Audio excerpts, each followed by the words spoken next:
बिस्मिल्लाहिर्रहमानिर्रहीम।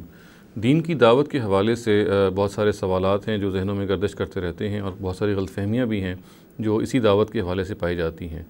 इन्हीं गलतफ़हमियों में से गलतफ़हमी का आज हम जायज़ा लेंगे और वो गलतफ़हमी ये है कि हमारे बाज़ दायीन जो हैं, हमारे दीन के जो बाज़ उलमा हैं और स्कॉलर्स हैं और जो दीन के दाई हैं, वो ये राय रखते हैं कि दीन ने हमें ये हुक्म दिया है कि हम कोई जमात बनाएं और उस जमात में शामिल होकर अगर दीन का गलबा उस मुल्क में मौजूद नहीं है तो उस गलबे की जद्दोजहद करें। चुनाचे वो इसके लिए जो दलील लेके आते हैं जमात बनाने की, वो नबी सल्लल्लाहु अलैहि वसल्लम की एक रवायत से लेके आते हैं और उस रवायत के अल्फाज में अना अमरुकुम बिखम्सिन के अल्फाज आए हैं कि यानी 5 बातों का नबी सल्लल्लाहु अलैहि वसल्लम हुक्म देते हैं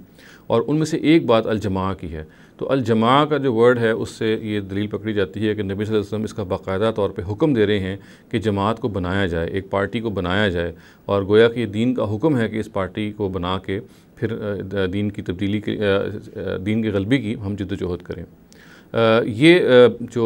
पूरी की पूरी आप कह लीजिए कि गलतफ़हमी है, ये असल में इस बात से पर मबनी है कि जो लफ्ज़ अल जमात है ये अरबी ज़बान में जिस तरह से इस्तेमाल हुआ है और जिस तरह से इस्तेमाल होता है वो उसका इस्तेमाल नहीं है जो उर्दू ज़बान में होता है, जो पार्टी के मफ़हूम में आ जाता है। यानी जमात का जो लफ्ज़ है ये उर्दू में तो पार्टी के मफ़हूम में आ जाता है, मगर अरबी ज़बान में जब ये इस तरह से इस्तेमाल होता है तो ये स्टेट की अथॉरिटी के लिए आता है। यानी अल जमात का मतलब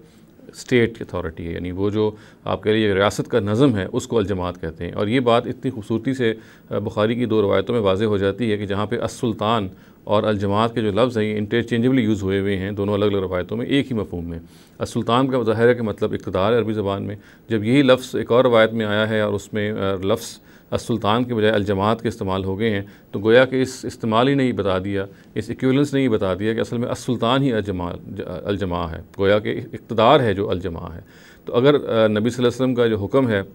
इसको हम जहन में रखें, जो ये कहता है कि 5 बातों का वो आपको हुक्म दे रहे हैं और उनमें से एक बात ये है कि अल-जमात में शामिल हो जाएँ, तो इसका मतलब असल में क्या है कि नज़्म रियासत से मुंसलिक हो जाएँ,